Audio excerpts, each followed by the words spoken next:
Hi, Bill Jones here, Lely Tank and Waste Solutions. Today we want to talk about slide-ins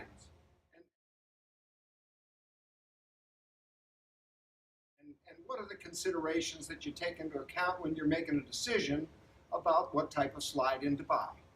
You know, most of the time slide-ins are used by startup operations or a company that from time to time has a need to get into a smaller, tighter environment, such as an urban setting when you're going into alleys or that to work in a construction site area. So definitely plenty of application for a slide-in, and there's plenty of things that we need to consider when we're choosing a slide-in for our operation. You know, when we talk about vacuum tanks and the slide-ins particularly, we've got a number of different things to consider just as the very basic elements of what it is we're going to choose.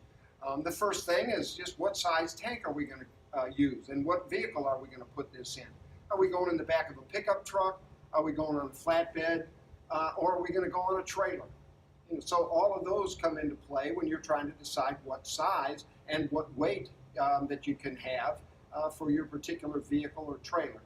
So we've got a couple of options that start as far as the sizes go. We can go as low as a 400 gallon. And then that's 2 compartments, so that you might have 300 gallons of waste, 100 gallons of fresh water, all the way up to 1,000 gallons of total capacity, to where you have anywhere from 700 or 600 of waste and 300 or 400 of water. So a lot of options as far as your size, based on what type of routes, what type of business you're running, and where it is you need to go, and what capacity limits you have for your vehicle. Next decision is what type of materials do you use. Right here we've got an aluminum vacuum tank, and this particular unit is a 500-100. You know, 500 gallons of waste in this unit, 100 gallons of fresh water. It could be a 400-200, it could be a 300-300. Just really depends on what it is that you're trying to accomplish in your operation. And the aluminum certainly lets us be lighter than steel. Aluminum weighs 1/3 of what steel weighs. So that's going to be a big advantage for you on aluminum. What you're going to sacrifice there is overall life expectancy of the product is going to be somewhat less than a steel tank, and also your cost is going to be a bit higher for the aluminum tank over steel. You know, we were talking about the different materials and on the vacuum tanks, and some of the slide-ins can be aluminum. This unit here is a steel tank. It actually, you know, the material thickness, it's 1/4 inch thick shells, a 1/4 inch end plate on this particular tank. This is a 400-200, 400 gallons of waste, 200 fresh water. But again, you can change that up based on what your needs are. You're going to get a little longer life. You have a little less cost in your initial purchase of the tank, but it's going to be heavier. And so that's a consideration for you. You're going to weigh all those 3 components of weight, of life, and cost to really make your decision about which tank you want to choose. You know, considering the tank, then you look at things, and it doesn't matter really whether it's aluminum or steel, you're going to have all of the same component features. You're going to have a manway on the top generally, and a primary protection for your vacuum pump. That's a float ball that's going to be on top of the tank. Sometimes they're in the tank like the steel one, and on the aluminum tank it was actually in the top of the manway. From there, your hose goes from your primary into your secondary. Again, it's a secondary because that's your secondary protection for your vacuum pump, all meant to keep water out of your vacuum pump. You know, after we come out of our secondary, now we're going into our vacuum pump. And our vacuum pump is really the workhorse, the thing that makes this whole contraption work, this slide-in into a vacuum tank. And this pump right here is what creates the vacuum. It'll also give you a little pressure for unloading and give you an assist. But primarily it's a vacuum pump.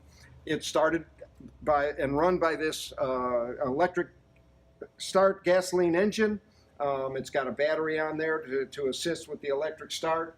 And this whole package is really the guts of the vacuum tank, the vacuum system. We also put a vacuum pressure tree on here, so you've got a pressure relief valve, we've got a vacuum relief valve, we've got a gauge, and on the back side of this we've got an oiler. So you can take that cap off and occasionally pour in some flush fluid, and be able to clean your vacuum pump. And our final major component of our vacuum system is our oil catch and moisture trap here.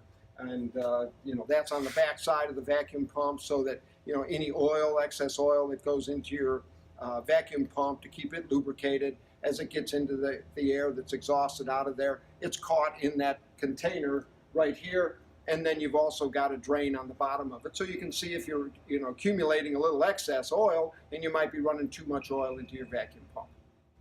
As we wrap up our initial discussion on vacuum slide ends, a few components that are pretty well standard on a vacuum slide in is, of course, your sight glass, and you've got a couple of these on here that'll indicate your fluid level, so you can visually see how much you've got. And on the other end, you'll also have a sight tube for your water level, so you can see how much fresh water you've got left in your tank. Each one has a vacuum pump system, of course, and then we've got a water pump to pump the water through a garden hose, so you can do your cleanup, or you can fill buckets, whatever it is that you need your fresh water for in your operation. So those are pretty well all the major components of a slide-in, the major considerations that you want to think about, and make your decision about the right slide-in for the right application, so that you can be the most efficient operation at the least cost that you possibly can.